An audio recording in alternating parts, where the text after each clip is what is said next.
പുതിയ കാലത്ത് ലിബറലിസ്റ്റുകളൊക്കെ ആകെ ആഘോഷിച്ച് പറഞ്ഞു കൊടുക്കുന്നത് എന്താണ്? പെണ്ണും ആണും ജോലിക്ക് പോകണം എന്നാണ്. നമ്മൾ അതേക്കുറിച്ചൊന്ന് ആലോചിച്ച് നോക്കുക. പെണ്ണും ആണും ജോലിക്ക് പോകണം. ആണാ ജോലി ഇങ്ങനെ ചെയ്തുകൊണ്ട് പോകും.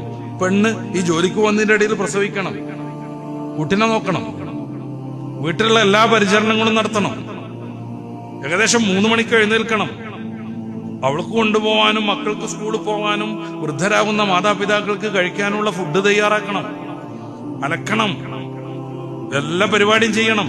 ഇതെന്തേ പുരുഷന് പറ്റൂലെന്ന് ചോദിച്ചാൽ ചിലതൊക്കെ പുരുഷന് പറ്റും, ചിലതൊന്നും പുരുഷന് പറ്റൂല.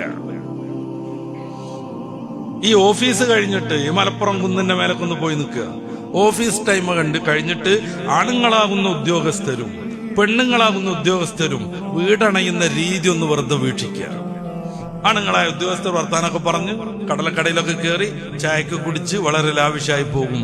പെണ്ണുങ്ങൾ വാച്ചിലേക്ക് നോക്കും, ഓടിക്കൊണ്ടിരിക്കും, വാച്ചിലേക്ക് നോക്കും, ഓടിക്കൊണ്ടിരിക്കും. എന്തേ സംഭവം? വീട്ടിലെത്തിയിട്ട് വേണം ഇനിയുള്ള കുറേ പരിപാടി ചെയ്യാൻ. അപ്പൊ എല്ലാരും കൂടി പറഞ്ഞു കയറ്റിയിട്ട് ഈ പെണ്ണിന് ഇരട്ട ജോലി കൊടുക്കുന്നു.